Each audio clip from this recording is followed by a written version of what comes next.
huge day for Aidan and me. 2 years ago, I would not have known that we could be here. We are in a really, really bad place. And thank God we found Newport because it brought my little boy back to me. I'm so proud of the work that he has done here. He's grown physically and mentally. You can see me, I am not as tall as I am without these shoes, and he is about 1.5 feet taller than I am. So, Aidan came to Newport in October of 2018. He has been there ever since, has gone every single day. He has worked the program. He didn't fake it till he made it or anything like that. He actually worked really, really hard, and he's made some incredibly good friends among the students and faculty and staff. And I was so impressed by Newport and everything that Newport has done that I actually applied for a job at Newport. And I just got my offer letter yesterday.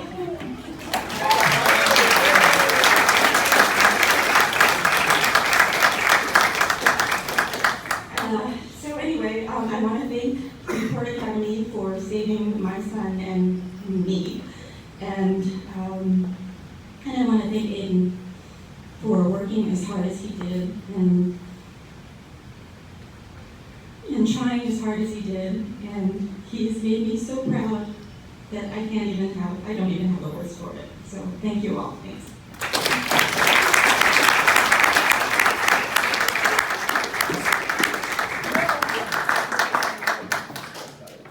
I'm Aidan. I'm an alcoholic and an addict.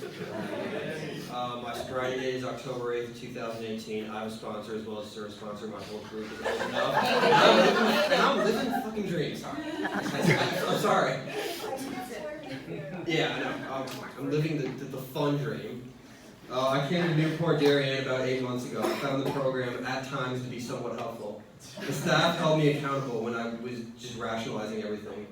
I learned how to learn from my mistakes instead of rationalizing out of my poor decisions. If it wasn't for Christina forcing me to do work and guiding me through 2 semesters of work, along with not letting me just pass the class but get the best grades that I could get, I would never have graduated on time. Although I did try, I most likely wouldn't have gotten into college without her and her support. She really was the best teacher I've ever had, and I don't know anyone else who could put up with me for that long and not pull a Tony. Tim also helped me in math, like at times, so I'll thank him for that too. Lena, my therapist, guided me through some of the worst times and helped me to bounce back. We worked through stuff I couldn't imagine talking to anyone about. Before Newport, I strongly believed that a therapist is just a person who you complain to and then they give you advice, which is basically just a conversation. Only you have to pay $400 an hour for that conversation. Newport taught me that there's so much more than that. I had 2 other therapists. One who I worked for about a week until Elena shot out her baby. And then I worked with another therapist for about 4 months. And then she left for what she called a higher opportunity and a job somewhere else. I really loved the CCs. Even Ricky at times, when he wasn't being his annoying militant frat boy day one self. Jess and Steve helped me make progress. Not perfection, but and taught me how to actually take things seriously. Something I haven't done since the 6th grade. Steve, with his infinite wisdom and masculinity, helped me become a better person. He's literally talked me out of doing stuff so unimaginably stupid, while showing empathy as well as brutal honesty to get me to listen. But the master of telling me what I need to hear, not what I want to hear, was Billy Theodore Mackey. He bailed me out of doing such idiotic decisions and would not let me be left to my own devices. He's the man. Where is he? Oh, there he is. Lost where I was. Yeah.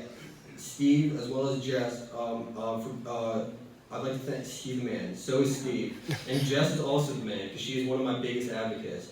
She had my back despite me saying incredibly vulgar and offensive statements. No matter how much I messed up, Jess would stand up for me, and I'm beyond thankful for that. Steve is one of the reasons I decided to not only get back into AA after relapsing and going back out for a little over 2 years ago, but he got me to stay, and for that I'm beyond grateful.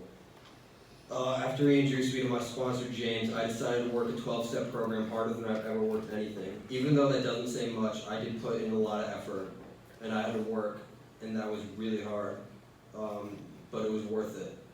The meetings give me a place to go, a place where I'm always welcome. The 12-step program, along with family sessions at Newport, helped me rebuild my relationships. My mom is here today. She's the only person I know who would stay by my side and support me no matter what I put her through. She held my hand and helped me stay awake while I was in the hospital after my overdose 2 years ago. Even after watching me almost die, she still loved me more than anything in the world. And at the end of the day, all we ever had is each other. Before the liquor and drugs, I had no friends, but I had my family, so I was never truly alone. Weekends at Aunt Juliet's, family brunches, and vacations with her were better than any high I could ever have. But all good things apparently had to end.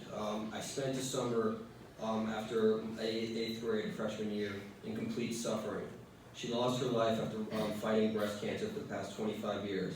I had no one to turn to, no friends, and my family had so much to deal with, so I felt, again, was alone. So since I was alone, I picked up Jack Daniels and asked him to be my friend. Losing Juliet was one of the most painful experiences I ever had to deal with.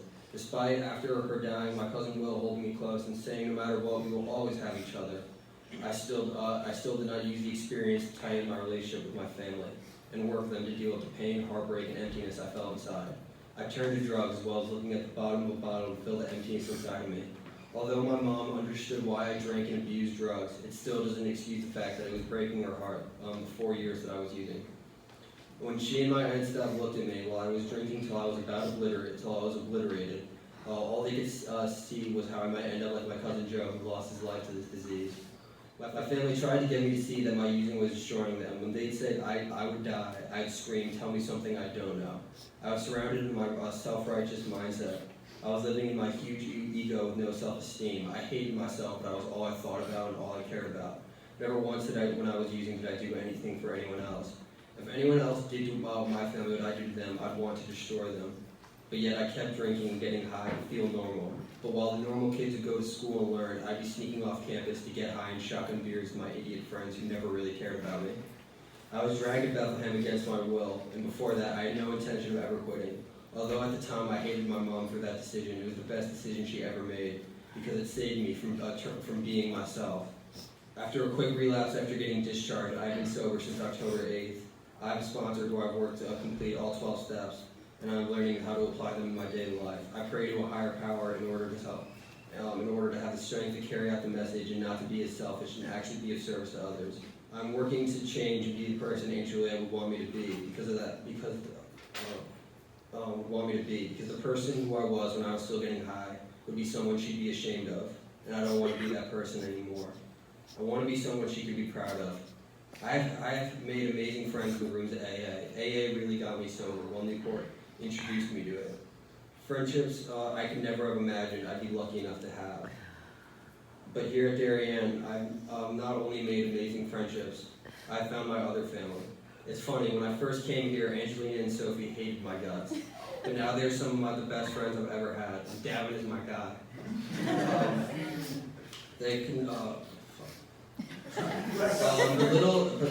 These are some of my best friends, but little to nothing compared to the glamorous, courageous, and almost as handsome as Steve, Kyle Tersey.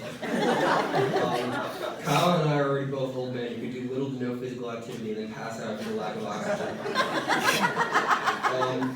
We knew some of the same exact scumbags while we were still using, and it's surprising that we never crossed paths. But since we met at Newport, we have an outstanding friendship. Despite our bantering, you can even say we do all 13 steps together. Whether we're listening to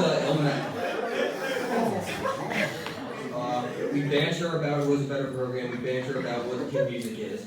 So whether we're talking or listening to Lil Pump and the greatest album of all time, Harvard Dropout, which is so much better than Illmatic, The Eminem Show, or anything that stupid band the Beatles made, or when we were arguing about who is the better community leader, which he won't admit that it is yours truly. He's my brother, and Steve is one of the, if not the best mentor I've ever had, and Jess is A-okay at her job. Newport introduced me to people who are sober, while AA gave me the tools to get sober and stay sober. And now I have a purpose, whether it's to my family or to my other family. I finally have a place where I feel I belong.